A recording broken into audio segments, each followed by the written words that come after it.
wabarakatuh. Perkenalkan, nama saya Hasnia Aprilia. Saya dari Universitas Halu Oleo Kendari, jurusan Pendidikan Geografi. Di sini saya akan menjelaskan dua hal, yaitu yang pertama tentang gempa bumi dan yang kedua yaitu tentang erosi. Di sini saya akan menjelaskan tentang gempa bumi. Yang pertama, pengertian gempa bumi. Yang kedua, faktor yang mempengaruhi terjadinya gempa bumi. Yang ketiga, jenis-jenis gempa bumi. Dan yang keempat, contoh dan lokasinya di dunia. 1. Pengertian gempa bumi. Gempa bumi adalah getaran yang terjadi pada permukaan bumi yang disebabkan oleh pelepasan energi dari dalam dengan tiba-tiba yang membuat gelombang sistematis. Yang kedua, faktor-faktor yang mempengaruhi terjadinya gempa bumi. Pertama, pergeseran kulit bumi. Gempa bumi yang disebabkan oleh adanya pergeseran kulit bumi dinamakan sebagai gempa tektonik atau gempa dislokasi.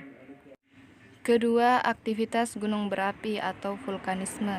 Gempa bumi yang disebabkan oleh aktivitas gunung berapi disebut gempa vulkanik. Vulkanisme adalah peristiwa keluarnya magma ke permukaan bumi melalui lubang magma yang ada pada badan gunung api. Dan yang terakhir adalah gempa runtuhan atau terban. Gempa yang disebabkan oleh adanya atau runtuhnya sebidang tanah yang cukup luas di bawah permukaan bumi atau longsornya tanah perbukitan di permukaan bumi dan atau runtuhnya gua-gua di daerah kapur dan pertambangan disebut sebagai gempa runtuhan atau longsoran. Yang ketiga, jenis-jenis gempa bumi. Berdasarkan penyebabnya, gempa bumi dibagi atas beberapa macam, yaitu yang pertama, gempa bumi tektonik. Gempa bumi tektonik tersebut disebabkan dengan adanya aktivitas, yakni pergeseran lempeng-lempeng tektonik dengan mendadak yang memiliki kekuatan dari yang terkecil hingga yang sangat besar. Yang kedua, gempa bumi tumbukan. Gempa bumi tersebut disebabkan oleh tumbukan meteor atau asteroid yang jatuh ke bumi. Jenis gempa bumi ini tidak sering terjadi. Yang ketiga, gempa bumi runtuhan. Gempa bumi tersebut umumnya ada pada daerah kapur maupun pada daerah pertambangan. Gempa bumi ini tidak sering terjadi serta bersifat lokal. Yang keempat, gempa bumi buatan. Gempa bumi buatan merupakan gempa bumi yang diakibatkan oleh aktivitas dari manusia, yakni peledakan dinamit, nuklir, ataupun yang dipukulkan ke permukaan bumi. Dan yang terakhir, gempa bumi vulkanik atau gunung api. Gempa bumi ini terjadi akibat adanya aktivitas magma yang biasa terjadi sebelum gunung api meletus. Apabila keaktifannya semakin tinggi, maka akan menyebabkan ledakan yang juga akan menimbulkan terjadinya gempa bumi. Adapun berdasarkan kedalamannya, gempa bumi ini terjadi disebabkan adanya aktivitas magma yang umumnya terjadi sebelum gunung api meletus. Gempa bumi ini juga dibagi menjadi beberapa bagian. Yang pertama, gempa bumi dalam. Gempa bumi dalam adalah gempa bumi yang hiposentrumnya berada lebih dari 300 km di bawah permukaan bumi atau di dalam kerak bumi. Gempa bumi dalam pada umumnya tidak terlalu berbahaya. Yang kedua, gempa bumi menengah. Gempa bumi menengah merupakan gempa bumi yang hiposentrumnya berada antara 60 km hingga 300 km di bawah permukaan bumi. Gempa bumi menengah pada biasanya menimbulkan kerusakan ringan serta getarannya lebih terasa. Yang ketiga, gempa bumi dangkal. Gempa bumi dangkal merupakan gempa bumi yang hiposentrumnya pada posisi kurang dari 60 km dari permukaan bumi. Yang keempat, gelombang primer. Gelombang primer atau gelombang longitudinal ialah gelombang atau getaran yang merambat di tubuh bumi dengan kecepatan sekitar 7-14 km per detik. Getaran tersebut dari hiposentrum. Dan yang terakhir adalah gelombang sekunder. Gelombang sekunder atau gelombang transversal merupakan gelombang atau getaran yang merambat. Contohnya gelombang primer dengan kecepatan yang sudah berkurang, yaitu 4-7 km per detik. Gelombang sekunder tidak bisa merambat lewat lapisan cair. Dan yang terakhir adalah contoh gempa bumi dan letaknya. Yang pertama, contoh gempa vulkanik akibat erupsi Gunung Etna di Sisilia. Yang kedua, contoh gempa tektonik akibat pergeseran lempeng di lepas pantai Pulau Hokkaido, Jepang Utara. Dan yang terakhir, contoh gempa runtuhan di kawasan pertambangan Jepang. Dan kita masuk di pembahasan kedua, yaitu tentang erosi. Yang pertama, pengertian erosi. Yang kedua, faktor yang mempengaruhi terjadinya erosi. Yang ketiga, jenis-jenis erosi. Dan yang keempat, contoh erosi dan letaknya di dunia. Yang pertama, pengertian erosi. Kata erosi berasal dari bahasa Latin erosionem yang berarti menggerogoti. Secara umum, erosi adalah peristiwa pengikisan padatan atau sedimen, tanah, batuan, dan partikel lainnya akibat transportasi angin, air, ataupun es. Yang kedua, faktor-faktor terjadinya erosi. Yang pertama, kondisi tanah. Banyak hal yang juga termasuk dalam kondisi tanah, yaitu mulai dari tekstur, struktur tanah, dan banyaknya bahan organik yang terkandung dalam tanah. Tanah yang memiliki tekstur butiran halus merupakan jenis tanah yang paling rawan dan sering terjadi erosi. Yang kedua, vegetasi.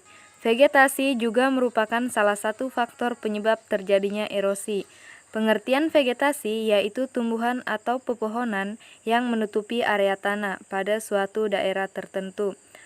Pohon-pohon ini akan menghalangi air hujan, yang akibatnya air tidak secara langsung jatuh ke tanah.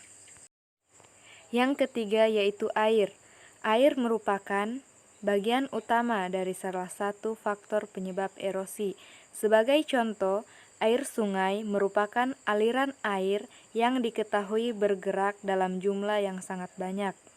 Aliran air ini salah satunya akan mengangkat partikel-partikel yang berada di tanah sehingga terbawa menuju tempat di mana aliran sungai itu bermuara. Yang keempat yaitu topografi. Topografi pada suatu wilayah berpengaruh dengan jumlah tanah yang akan terkikis karena air. Tanah yang terletak pada daerah lereng yang curam akan sangat peka dengan erosi. Yang kelima yaitu iklim. Mungkin banyak dari kita yang belum mengetahui bahwa iklim juga merupakan faktor penyebab terjadinya erosi karena berhubungan dengan intensitas hujan. Hujan juga memiliki pengaruh cukup besar pada proses terjadinya erosi. Wilayah dengan intensitas hujan yang cukup tinggi akan sangat peka atau rawan terjadinya erosi tanah. Yang keenam yaitu angin. Faktor jenis ini hanya berlaku pada daerah dengan tekstur tanah yang berpasir, misalnya di wilayah gurun dan pantai. Walaupun seringkali tidak disadari, sebenarnya angin laut juga dapat mengangkat beberapa partikel-partikel tanah secara pelan dan perlahan-lahan menuju ke daerah yang lain. Yang ketujuh, gelombang laut. Gelombang laut adalah salah satu faktor alami penyebab erosi yang terdapat di pantai atau lebih dikenal dengan abrasi pantai. Gelombang air laut berpengaruh ketika ombak yang sangat besar datang ke arah laut, selanjutnya menggempur pasir yang terdapat di pantai. Yang kedelapan adalah gletser. Erosi eksarasi merupakan jenis erosi yang disebabkan oleh adanya faktor gletser. Sebagaimana yang telah diketahui, gletser merupakan es yang mencair. Tekanan yang sangat besar dapat terjadi saat bongkahan es besar mencair. Tekanan inilah yang mampu menyebabkan terjadinya erosi. Dan yang terakhir yaitu faktor aktivitas manusia. Penyebab terjadinya erosi juga bisa dikarenakan oleh manusia yang sering disebut dengan faktor non-alami karena dapat mempercepat terjadinya laju erosi.